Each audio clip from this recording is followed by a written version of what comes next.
Ladies and gentlemen, it is a beautiful day for cosplay and prop making. I'm Anthony at Chaos Rogue Designs, and today is our third episode of Props, Cosplay and Coffee. Alright, this is a really cool one today. Let's just get right into it. Let me find the post. Alright, check this out. So, on Reddit, I found, well, I'll just read it out to you. We're about to start a cyberpunk campaign. One of our players is a Yu-Gi-Oh streamer.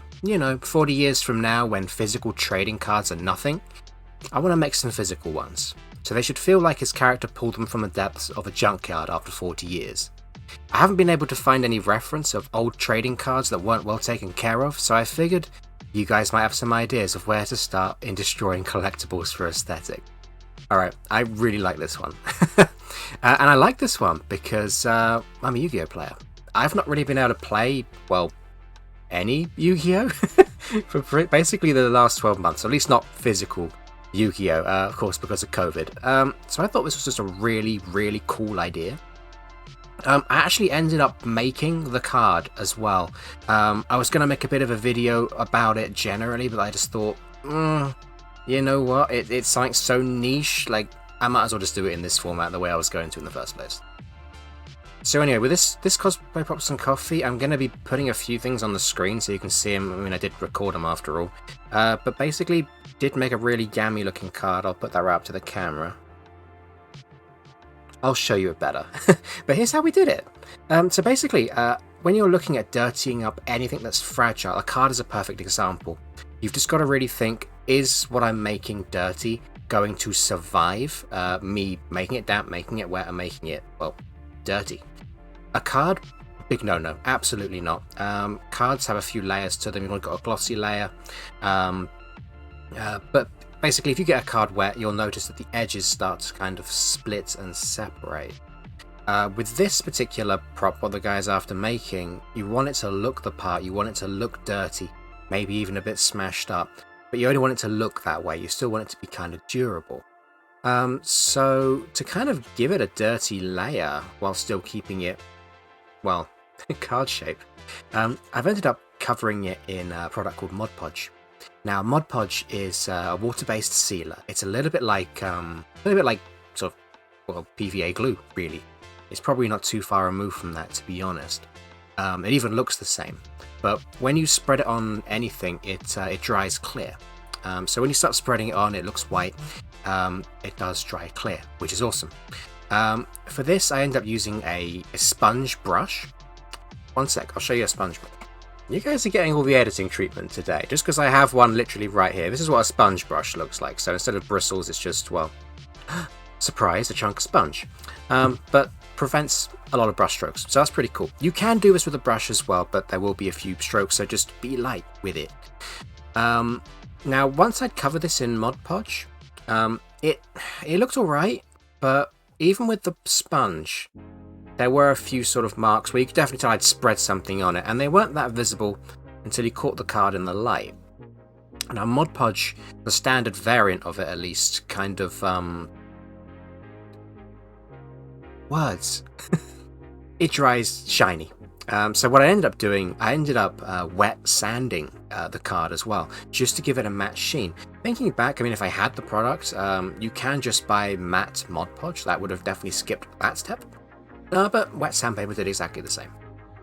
Now, the Mod Podge that you're using, you can basically imagine it as you're just prepping your card to have stuff put on it. You're making a protective layer. Oh wow, check that out, my t-shirt, because it's got green on it. Green screen. But yeah, you're basically making a protective layer to work on, knowing that the card inside is nice and protected. You can do a few different weathering techniques. To be honest, the sky's the limit once you've done that prep work. But what I ended up doing was using just very, very light acrylic wash. So I filled up a jar of water, well, a little bit of water in the jar, and then I just put a little bit of paint in it and mixed it. You don't want there to be so much paint that it makes a big mess when you spread it onto anything. So it really is just as light as you can go, basically enough just to turn the water the colour you want it. You can always add more if it's not doing what you want it to do, but of course if you have too much, you have to start again, or water it down. Pain in the butt either way. So what I ended up doing was I ended up putting some brown paint in the water. I wasn't too happy with how the brown looked. I wanted it to look like dirt, and my brown looked just a little bit too bright. So I put a little bit of black in there as well, mixed it up a little bit, and then we just sloshed it all over the card. Now, when you're doing weathering like that, you can just dab off as much of it as you want with a paper towel or a piece of kitchen roll, and just keep repeating the process until the card is as dirty as you want it to be. I think weathering is really cool. I will do a proper video on it at some point. I've got a sort of foam basics video coming up. I really want to get that done first. But weathering is really cool because with weathering, you're basically telling a story. If there's no weathering, that's fine. Whatever you've got, gun, sword, Yu-Gi-Oh card, it's brand new, right? It's never done anything. The moment you start weathering it, you're telling a story. It's been through the wars. Oh, this has been to this place. This has done that. This is really chipped up. So this has obviously seen a hit or two. So I think it's really cool. Just when you're weathering, if it's sort of a monotonous process for you, just think of it like that. I'm telling a story with what I'm doing. Then all of a sudden, you can start like. It just makes it a little bit more interesting, really. You want it, well, at least I normally want it when I'm weathering. To say, I've been to this place, I'm X years old, I've been through the wars or I haven't. So I have got some factory new stuff that looks pretty great, but that's how I wanted it to be. So with this card, the guy said 40 years. 40 years in the garbage. So it had to look pretty dirty. So I really wanted the words on the card to still be visible. So, at a push you can kind of read it. But again, you don't really have to do that. It could be absolutely filthy and coated. I would probably recommend against cutting bits off the card and scrunching it up. That's still going to ruin the durability of the card as a whole. But anything cosmetic, anything splashed across the top will do it. Just realised I'm kind of talking as if I've done it already instead of what this guy should do, but it's only because I have done it already. The card actually looks pretty cool with just acrylic paint on it, right? But I wanted to go one step further. Now, I've got this stuff here. I'm sure there's other variants. This stuff is made by a company called Alclad. And, oh, look, the green screen loves the white, huh? That's interesting. But this is basically mud. That's actually what it says. It's mud. It's not really mud, it's just fake dirt, really. It's like a powdered dirt that you can spread on. Use your finger, it's perfectly safe. But with that, again, I'm hopefully better have a bit of footage up here where you can see it better.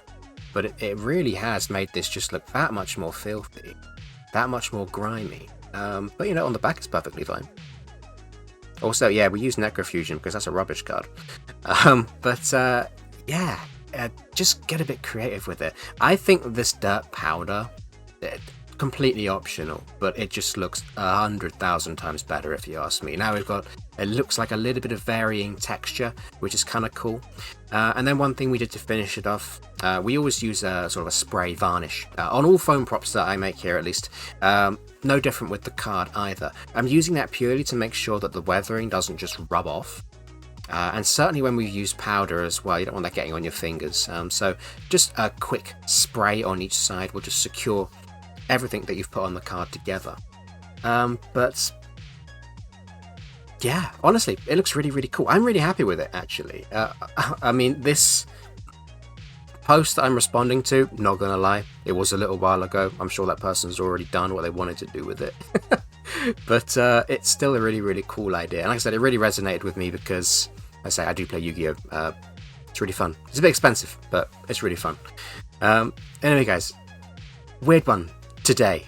I don't know what next week is going to bring, but I hope you enjoyed it regardless. I hope you learned something useful even. Like I said, I will visit weathering properly, and probably multiple times as well, because you can't really put every weathering tech in one video. It would be a billion years long.